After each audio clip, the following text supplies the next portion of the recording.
Tuban TV. Tonton TV-nya, pilih calegnya. Rabu 17 April 2019, rakyat Indonesia memilih. Ayo ke TPS, Rabu 17 April 2019. Selamat pagi pemirsa, pemilu 2019 tinggal menghitung hari dan masyarakat akan berpesta demokrasi untuk memilih siapakah pemimpin untuk 5 tahun ke depan. Di periode kali ini, Pileg dan juga Pilpres dilaksanakan bersamaan. Jika selama ini masyarakat selalu dipapar dengan isu-isu nasional seputar presiden, alangkah baiknya kita juga mengenal siapakah calon-calon pemimpin dari daerah kita, khususnya untuk Anda masyarakat Tuban. Dan bersama saya sudah hadir Mas Hendra Suwardana, caleg nomor 1 dari Partai Gerindra, Dapil 5. Belak-belakan bareng Mas Hendra. Dan sudah ada Mas Hendra bersama saya di sini. Kita sapa dulu, apa kabar Mas Hendra? Alhamdulillah baik Mbak Kalo. Baik, sudah berkeliling-keliling Tuban pagi hari ini? Alhamdulillah selalu berkeliling ya. Selain untuk mendengar aspirasi masyarakat, juga untuk ya biar badan sehat. Biar badan sehat. Dan sekarang Anda adalah calon legislatif dari Partai Gerindra nomor urut 1, Dapil 5. Ya. Bagaimana perasaan Anda? Ya ini saya kira tugas besar yang harus tunaikan. Menjadi caleg itu bukan untuk gaya-gayaan dan besar-besaran pasang baliho, pasang banner. Tetapi ini satu bentuk tanggung jawab amanah dari partai dan masyarakat. Baik masyarakat tempat tinggal maupun di mana saya bekerja, artinya di dunia kampus itu.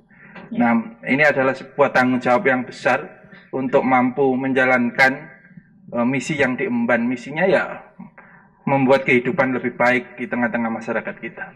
Dan tadi sudah Anda sebutkan bahwa Anda adalah bekerja di kampus dan kita ketahui bersama bahwa Anda adalah seorang dosen, khususnya adalah dosen teknik begitu ya. Lalu apa motivasi Anda akhirnya mencalonkan diri sebagai calon legislatif? Di dosen itu secara umum mempunyai 3 kewajiban dan itu juga menjadi 3 pilar dunia pendidikan kampus. Satu itu pengajaran, yang dimana setiap hari kita berinteraksi dengan mahasiswa untuk transformasi ilmu. Yang kedua adalah penelitian, coba untuk memotret persoalan-persoalan yang ada untuk kita teliti. Yang ketiga pilar itu adalah pengabdian kepada masyarakat. Nah, pengabdian masyarakat ini kalau dosen tentu ruangnya agak terbatas ya, dengan akses yang dimiliki. Tetapi dengan kemudian mampu menyatukan menjadi seorang legislator, itu pengabdiannya akan lebih bersifat menyeluruh dan tidak sekedar 24 jam, tapi bisa lebih dari 24 jam. Maknanya bahwa antara teori dan praktek, ya, aplikasi kepada masyarakat itu berjalan seimbang dan beriringan. Itu alasan Anda. Ya. Apakah Anda akan meninggalkan pekerjaan sebagai dosen apabila nantinya Anda terpilih menjadi seorang anggota legislatif? Sampai kapanpun mengajar ini bagi saya akan saya lakukan, dan ini adalah pekerjaan yang mulia yang bisa gajinya itu dinikmati hingga akhirat. Itu. Nah, maka tidak perlu ada yang ditinggalkan, tetapi harus ditunaikan secara bersama-sama dan untuk saling melengkapi dengan kita secara langsung berinteraksi kepada mahasiswa dan wali mahasiswa, begitu pula masyarakat sekitar, sehingga kita akan langsung mendengar apa yang dikeluhkan dan itu menjadi aspirasi untuk dicarikan jawaban atas solusinya. Anda yakin bisa membagi waktu antara keduanya, antara mengajar dan juga dengan mengabdikan diri kepada masyarakat? Nah, selama ini menjadi seorang dosen itu kan sudah terbiasa dia untuk pandai membagi waktu antara kebutuhan di kampus dengan kebutuhan di masyarakat untuk penelitian dan pengabdian itu. Saya kira tidak ada persoalan yang serius untuk membagi waktu itu. Yang ada itu adalah memperbesar makna dan karyanya, melengkapi tugas misinya lebih besar dan lebih bisa dirasakan kepada masyarakat. Ya. Sebagai calon legislatif dari Partai Gerindra dan Dapil 5, apa sih yang membuat Mas Hendra ini memilih Partai Gerindra dan juga Dapil 5 sebagai calon legislatif? Oke, yang pertama saya jawab tentang Dapil 5. Saya ini tumbuh dan berkembang hidup di Kecamatan Jenu, di Desa Sugiwaras. Nah, orang-orang sering melabeli saya Hendra itu Jos. Jos itu bukan maknanya hebat banget, tapi Jos itu singkatan, jelas orang Sugiwaras. Gitu. Amin. Nah, Sugiwaras itu didoakan untuk sehat. Gitu. Nah, Jenu, Tambak Boyo, Banjar, dan Jatirogo itu masuk kawasan Dapil 5. Tentu saya orang yang besar di situ, hidup, makan, minum di situ, berinteraksi, maka ya saya akan kembali kepada masyarakat saya harus kembali kepada dapil saya. Nah, Gerindra ini adalah saya membaca dan menangkap bahwa arus perubahan besar yang ada di Indonesia dari situasi yang tidak nyaman, situasi kata maknem, makti, makya itu harga-harga tidak terjangkau melambung tinggi, ya, ada situasi yang sedikit-sedikit dilaporkan, sedikit-sedikit dianggap ujaran kebencian dan sebagainya, itu dapat terselesaikan manakala 2019 itu tidak sekedar ganti kalender, tapi ganti presiden itu. Nah, yang mempunyai capres dan cawapres, salah satunya adalah yang paling konkret, ya Partai Gerindra itu. Maka saya sebagai anak bangsa tentu jangan sampai terlewat, meskipun hanya sedikit berbuat di tengah perahu yang disebut dengan Gerindra itu, dan saya kira ada kesamaan nama juga, Hendra Gerindra itu. Hendra Gerindra. Ya. Baik, samaan rima juga ya. Ya.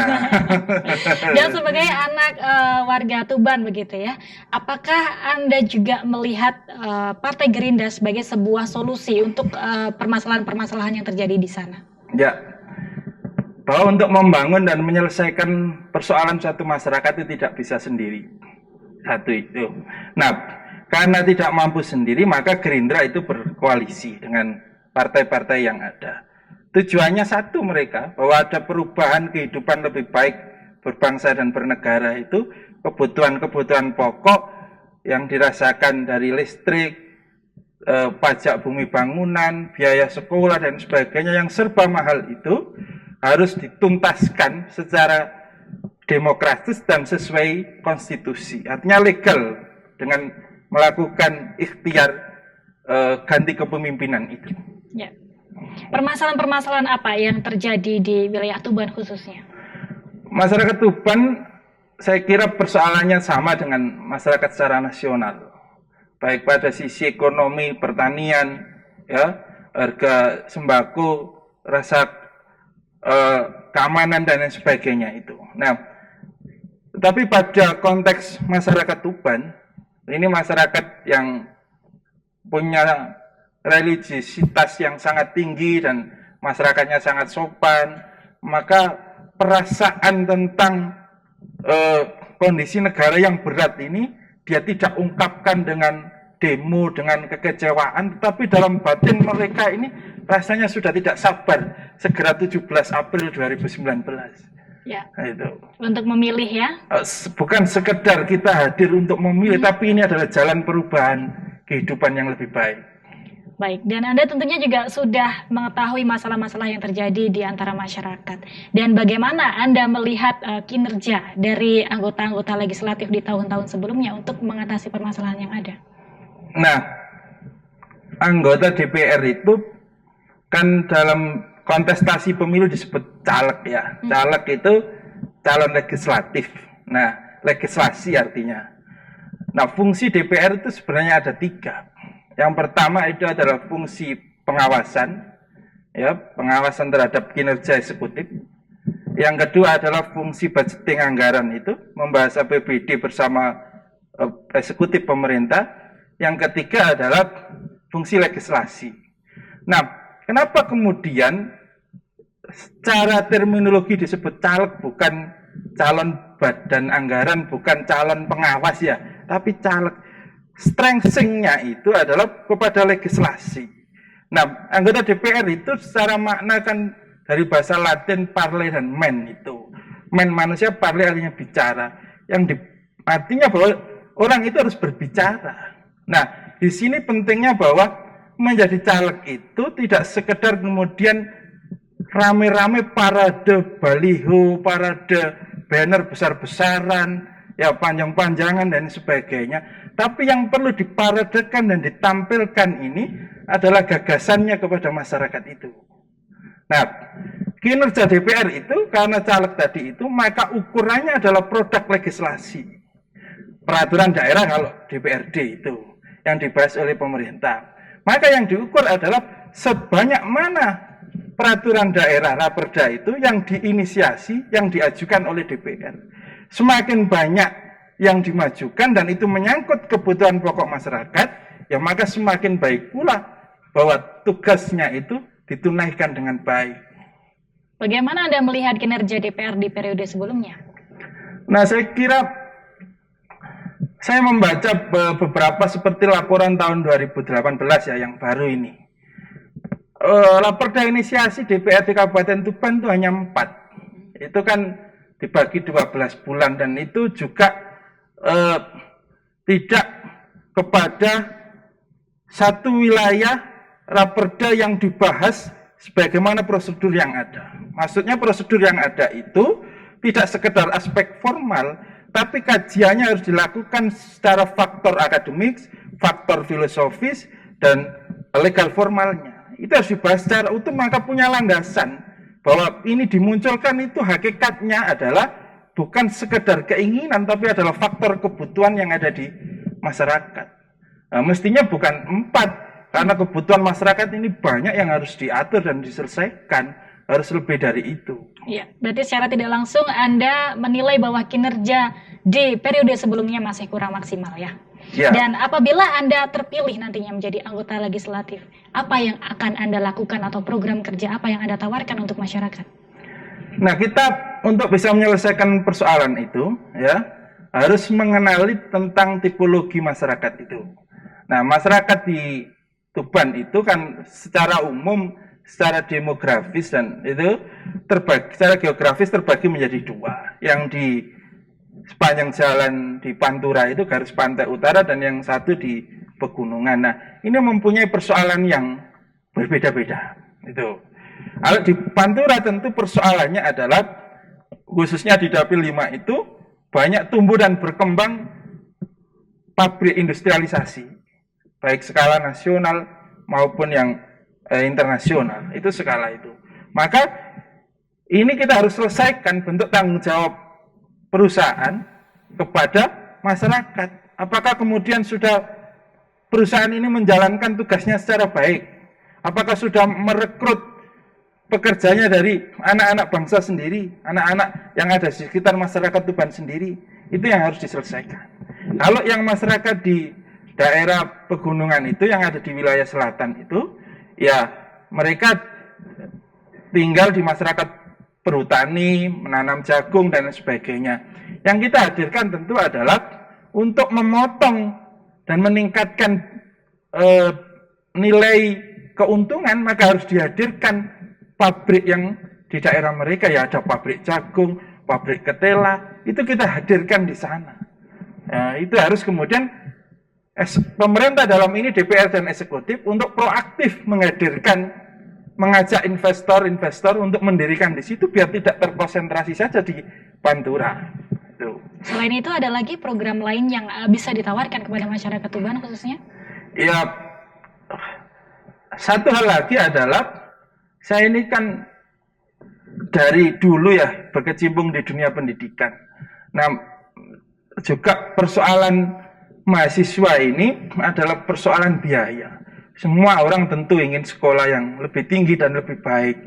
Tidak ada kemajuan bangsa tanpa pendidikan yang baik. Nah, ini kita tangkap bahwa pemerintah akan juga tidak sedikit tapi lamban dibanding daerah sekitar untuk kemudian melakukan pengalokasian anggaran, meskipun konstitusi sudah mewajibkan 20%, tapi kalau tidak dikelola dengan baik dana pendidikan itu, maka kasihan anak-anak kita yang prestasinya bagus, sebenarnya diterima di perguruan tinggi negeri dan swasta yang favorit, tapi hanya karena faktor biaya saja, itu tidak mampu melanjutkan. Nah, ini yang perlu harus kita selesaikan secara bersama, pemerintah untuk andil, untuk membantu melakukan subsidi yang secara nyata dan menanggung biayanya tersebut. Ini karena investasi jangka panjang sebuah daerah itu adalah investasi sumber daya manusia. Baik, kalau kita bicara soal pemilu ini, Sam Hendra, tidak jauh dari kata permainan uang atau money politik, atau NPWP, nomor piro, wani piro. Nah, Anda sebagai calon legislatif, bagaimana Anda melihat masalah money politik ini di tengah masyarakat? Begini ya, saya tanya di tengah-tengah masyarakat itu, ya, Mak Ti, Mak Ya, Mak Nem, ya, Pak Ti, Pak Jo itu, Pak Mak itu besok pilih apa? Saya tanya gitu. Mana milih apa? Yo milih sing ana duite, Mas. Nek padha ana duite, milih sing endi? Yo milih sing gede, Mas. Saya tanya lagi kan, nek padha gede nek milih sing endi? Yo milih sing cocoke ati. Nah, bahasa rakyat masyarakat itu saya tangkap adalah ini bukan berbicara kepada sekedar soal uang. Ya, memang ada ongkos politik, biaya politik loh, apapun itu sesuai sesanti Jawa Timur itu Jer Basuki Mawa Biyo kan itu. Semua berbiaya, tapi itu dimaknai kos politik. Nah, hakikat pemilu itu bukan kemudian kepada kita memberi apa dalam makna material maka masyarakat memilih kita. Itu terlalu menyederhanakan satu persoalan. Nah, hakikatnya bahwa ini kita masyarakat mencoba melihat pada seluruh caleg dan partai yang memberi tawaran asuransi yang baik. Asuransi mereka selama 5 tahun itu diberikan enggak oleh kepada partai atau caleg tersebut itu. Nah, preminya itu kan diambil, dinikmati terus kan. Tapi kalau kemudian kita dimaknai ini dol tinuku, jual beli, kan habis membeli kan setelah itu tidak. Lantas sudah ditinggalkan, saya sudah membeli. Tapi ini asuransi. Kita masyarakat memberikan ya hak mereka mengutus kepada calon legislatif yang dipilih untuk bekerja dan mewakili dia dalam aspirasi-aspirasinya. Maka seorang calon tersebut atau anggota DPR tersebut ya dia harus kembali kepada tuannya. Tuannya itu adalah masyarakat itu. Saya kira itu. Anda pikir begitu ya? Ya. Baik. Dan waktu yang cukup singkat ini ternyata tidak cukup untuk mengenal lebih jauh lagi seorang Hendra Suwardana. Dan kita juga akan mengetahui apa visi misi beliau ke depan dan juga mengenal lebih jauh lagi tentang Hendra Suwardana dalam program Belak-Belakan bareng Hendra. Sampai jumpa di episode selanjutnya.